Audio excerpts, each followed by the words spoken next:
Kính chào các bạn ngày hôm nay thứ ba ngày 25 tháng 2 năm 2020. Kính mời các bạn xem bản tin Thế giới quay cuồng, Việt Nam che giấu. Đây là một câu hỏi. Đại họa virus corona COVID-19 đang hoành hành khắp nơi trên thế giới. Nhưng Việt Nam nói đã khống chế được dịch bệnh. Vậy thực tế thì ra sao? Đây là câu hỏi đã được đặt ra. Trong khi tin tức về dịch bùng phát ở các nước ngoài Trung Quốc như Nhật Bản, Hàn Quốc, Italy và đặc biệt là Iran mới có tin đã có hàng chục người chết vì cúm COVID-19, thì tin tức theo báo chí trong nước cho thấy dường như Việt Nam đã khống chế được dịch bệnh nguy hiểm này. Đây là hình ảnh hai bệnh nhân ở giữa ra viện vào sáng ngày 18 tháng 1 tại Bệnh viện nhiệt đới Trung ương ở Hà Nội và được tặng hoa, chụp ảnh, quay phim lên truyền hình. Tính đến ngày 21 tháng 2 năm 2020, trên tổng số 16 bệnh nhân lây nhiễm virus corona chủng mới COVID-19, 15 người đã khỏi bệnh và được xuất viện.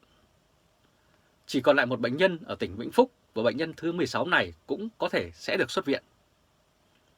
Như vậy, nếu trong những ngày tới ở Việt Nam không phát hiện được một trường hợp lây nhiễm mới nào, phải chăng Việt Nam đã thành công trong việc khống chế dịch bệnh nguy hiểm này? Và câu hỏi đã được quốc tế cũng như cộng đồng trong và ngoài nước đặt ra đối với chính phủ Việt Nam mà người đứng đầu là ông Thủ tướng Nguyễn Xuân Phúc. Ngay từ ngày 1 tháng 2 năm 2020, Thủ tướng Nguyễn Xuân Phúc đã quyết tâm công bố thành lập Ban Chỉ đạo Quốc gia phòng chống dịch, đồng thời tiếp tục hô hào chống dịch như chống giặc. Theo lời của Thứ trưởng Bộ Y tế Nguyễn Thanh Long, được tờ Tuổi Trẻ trích dẫn ngày 22 tháng 2 năm 2020, Việt Nam đã sử dụng những biện pháp chưa từng có tiền lệ để đề phòng chống dịch COVID-19. Đó là cách ly đủ 14 ngày với những người nghi nhiễm. Những người đến hoặc đi qua vùng dịch, thậm chí xem toàn bộ những người từ Hồ Bắc, từ Trung Quốc đến Việt Nam là những người bệnh phải bị cách ly. Tuy không đóng cửa toàn biên giới với Trung Quốc, nhưng Việt Nam đã tạm ngưng các chuyến bay giữa Việt Nam với Trung Quốc, tạm ngưng cấp visa cho du khách Trung Quốc. Việt Nam cũng là quốc gia đầu tiên ngoài Trung Quốc cách ly cả một xã hơn 10.000 dân tại tỉnh Vĩnh Phúc kể từ ngày 14 tháng 2 năm 2020. Với thời hạn cách ly dự kiến tới 20 ngày. Lo ngại dịch bệnh lan rộng, Việt Nam cũng đã chuẩn bị nhiều bệnh viện dã chiến ở khắp nơi từ Bắc đến Nam. Và cho tới nay, tuy là quốc gia có đường biên giới dài với Trung Quốc, tiếp nhận rất nhiều du khách Trung Quốc và làm ăn, buôn bán rất nhiều với láng giềng phương Bắc này với lượt hàng hóa đi lại các cửa khẩu.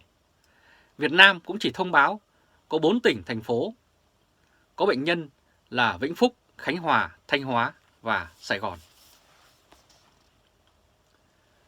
Đây là hình ảnh tàu khách liên vận Hà Nội, Nam Ninh, Trung Quốc. Cho tới ngày 5 tháng 2 năm 2020 vừa qua vẫn hoạt động mặc dù đường hàng không từ Trung Quốc đã tạm ngưng đón khách. Theo quy định hiện hành ở Việt Nam, địa phương có thể công bố khống chế dịch bệnh sau 28 ngày kể từ khi ngành y tế quản lý được nguồn lây nhiễm. Tính từ khi bệnh nhân cuối cùng được cách ly tại bệnh viện. Như thế, Khánh Hòa, Thanh Hóa và Sài Gòn là 3 nơi được xem là hội đủ điều kiện để có thể công bố hết dịch. Trước mắt, tỉnh Thanh Hóa, nơi có một ca nhiễm bệnh được phát hiện vào ngày 24 tháng 1 và đã khỏi bệnh ngày 3 tháng 2, đang xin phép chính phủ cho công bố hết dịch. Trước hết, chúng ta hãy xem các bệnh nhân ở Việt Nam được điều trị như thế nào. Bác sĩ Trương Hữu Khanh, trưởng khoa nhiễm bệnh nhi Bệnh viện Nhi đồng 1 Sài Gòn đã giải thích như sau. Thật ra, phương pháp điều trị viêm phổi do virus là một phương pháp rất là kinh điển, bởi vì virus corona là virus chưa có thuốc đặc trị chính để có thể chống loại này. Ở Việt Nam, bệnh nhân nhẹ thì mình điều trị triệu chứng và bệnh nhân nặng thì mình hỗ trợ hô hấp và dùng thuốc kháng sinh để chống bội nhiễm. Thứ ba là mình phải điều trị các bệnh nền như tiểu đường, bệnh tim mạch, bệnh lý về phổi mãn tính để giữ cho những bệnh nền đó không bị nặng thêm trong thời gian họ bị nhiễm virus COVID-19. Phác đồ điều trị ở Việt Nam hiện như là vậy, chứ chưa có sử dụng loại thuốc kháng sinh và chống virus nào đặc biệt cả. Như vậy, Việt Nam đã dùng những phương pháp xét nghiệm nào để có thể khẳng định là các bệnh nhân COVID-19 đã được chữa khỏi? Đây là câu hỏi mà nhiều người đặt ra với ngành y tế của Việt Nam. Đây là hình ảnh bác sĩ Trương Hữu Khanh, trưởng khoa nhiễm, nội thần kinh, Bệnh viện Nhi đồng 1. Bác sĩ Trương Hữu Khanh cho biết, thực ra xét nghiệm bằng phương pháp RT-PCR không phải là phương pháp gì mới lạ. Bởi vì nguyên tắc chung của phương pháp xét nghiệm đó là chúng ta chỉ cần sử dụng một cái mồi đặc hiệu cho con virus thì chúng ta có thể xét nghiệm được các bệnh tương đương. Quan trọng là cái mồi, chứ còn cái máy xét nghiệm thì nơi nào cũng có hết. Xét nghiệm bằng phương pháp PCR thì độ dương tính thật và âm tính thật của nó rất cao. Còn tỷ lệ dương tính giả hay âm tính giả thì rất thấp. Về tiêu chuẩn xuất viện của Việt Nam thì đây là một loại virus mới. Mình cũng không nghiên cứu được là sau bao lâu thì mình có thể phết vào cái họng âm tính. Rồi sau bao lâu là dương tính nhưng vẫn không lây. Những bệnh nhân khác thì mình đã nghiên cứu rồi, ví dụ cúm, sởi, dù là phết dương nhưng vẫn không lây được tại vì nồng độ quá thấp. Còn đây là virus mới, thành ra Việt Nam quyết định là muốn cho bệnh nhân xuất viện thì phải có 2 điều kiện. Thứ nhất là sự an toàn cho bệnh nhân, tức là bệnh nhân đó thực sự khỏi bệnh. Các kết quả xét nghiệm phải trở lại chỉ số bình thường, dù là có các bệnh nền thì cũng phải chữa cho xong. Thứ hai là bệnh nhân đó phải trở lại cộng đồng một cách an toàn. Cho nên ở Việt Nam, người ta dùng phương pháp PCR, tức là phết 2 lần cách nhau 1 ngày, và khi phết thì bệnh nhân không được làm cái gì đó có thể làm sai lệch kết quả. Ví dụ như trước khi phết thì lại xúc miệng bằng dung dịch sát trùng thì sẽ cho kết quả không đúng. Thành ra phải nghiêm ngặt về điều đó. Nếu phết 2 lần cách nhau 1 ngày mà đều cho kết quả âm tính thì mới có thể xem là bệnh nhân này không có khả năng lây bệnh. Nếu một trong 2 lần đó mà dương tính thì bắt buộc phải làm lại từ đầu. Đây là hình ảnh chiều ngày 19 tháng 2 năm 2020 tại cuộc gặp với Bộ trưởng Bộ Ngoại giao Trung Quốc Vương Nghị tại Viêng Chăn, Lào. Phó Thủ tướng Phạm Bình Minh đã bày tỏ thông cảm, chia sẻ trước những thiệt hại do bệnh dịch của virus COVID-19 gây ra cho Trung Quốc.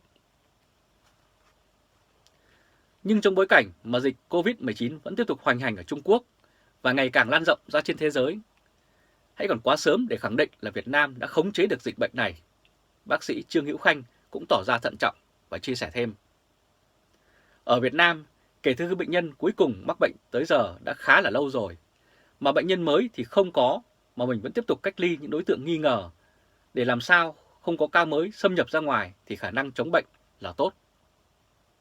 Còn nói ở Việt Nam là nước đầu tiên khống chế dịch thì có thể nói là cho tới lúc này thôi, chứ còn luồng du nhập vẫn tiếp tục đi vào thì chắc chắn phải tiếp tục ngăn ngừa đối với những người từ nước ngoài trở về. Chứ còn lây trong nội bộ Việt Nam hiện nay khống chế được rồi, ông nói. Theo tôi, vẫn phải tiếp tục phòng chống dịch cho tới khi nào Trung Quốc và các nước khác có giao thương với Việt Nam cũng hết dịch, cho tới khi toàn thế giới tuyên bố không còn ca bệnh nữa. Đến lúc đó thì có lẽ bất cứ nước nào cũng phải làm như vậy thôi, chứ không riêng gì ở Việt Nam. Và có thể nói Việt Nam hiện đang chịu hai áp lực cùng một lúc. Một mặt phải thi hành các biện pháp chặt chẽ để phòng chống dịch, nhưng mặt khác phải làm sao giảm thiểu tác hại của dịch bệnh đối với thương mại và kinh tế.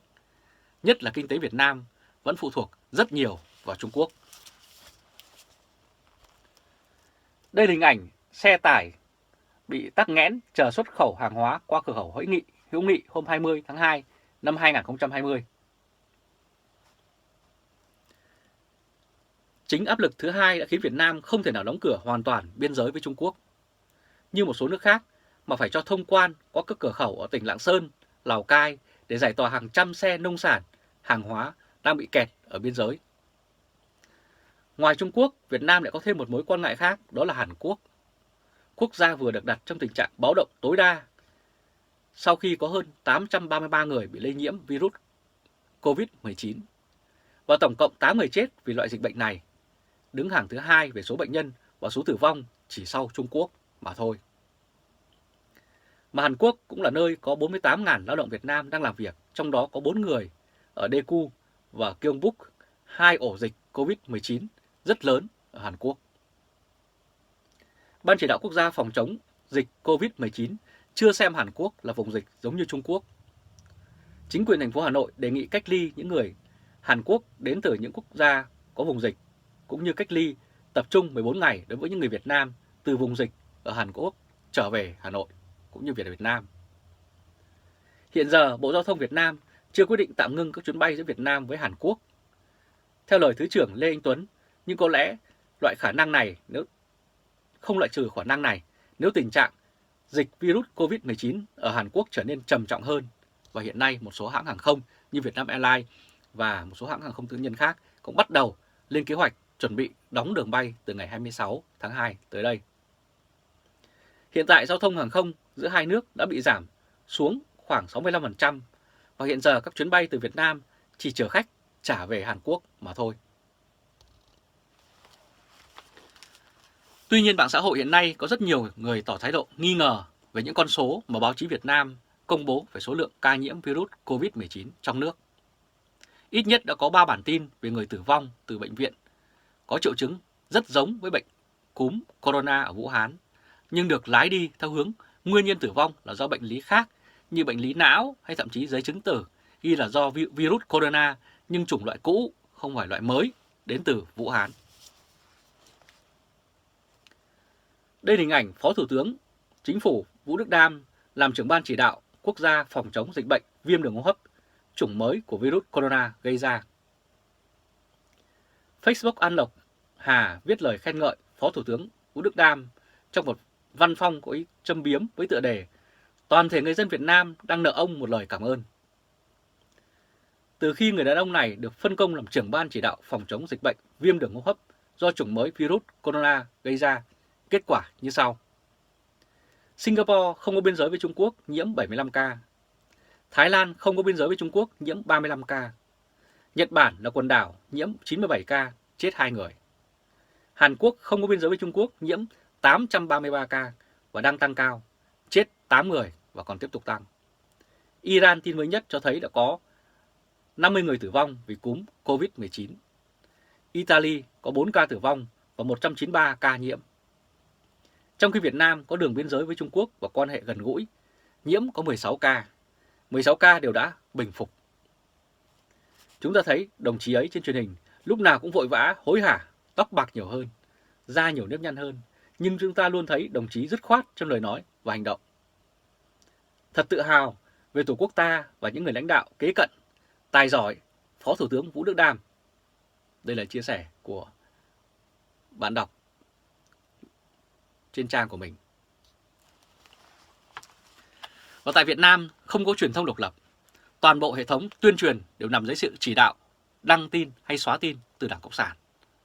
Điều đó dẫn đến thông tin mà người dân nhận được rất hạn chế hoặc sai lệch, ngược lại với những gì đang diễn ra trong thực tế. Chỉ đến lúc hậu quả lan rộng, mà ở đây là dịch bệnh nguy hiểm do virus COVID-19 gây ra, sẽ làm hàng loạt người dân mất mạng, thì khi đó thực tế mới dần hé lộ một cách muộn màng, và người chịu thiệt thòi nhiều nhất lại chính là nhân dân. Rất cảm ơn các bạn đã chú ý theo dõi chương trình truyền hình trực tiếp của Lê Trung Khoa Thời báo.de ngày hôm nay thứ Ba ngày 25 tháng 2 năm 2020. Các bạn hãy để lại bình luận và chia sẻ video cho nhiều người biết và bấm nút theo dõi YouTube và Facebook của Thời báo.de. Và chúng tôi sẽ tiếp tục cập nhật những bản tin mới nhất để phục vụ các bạn. Từ Berlin, Cộng hòa Liên bang Đức, Trung Khoa.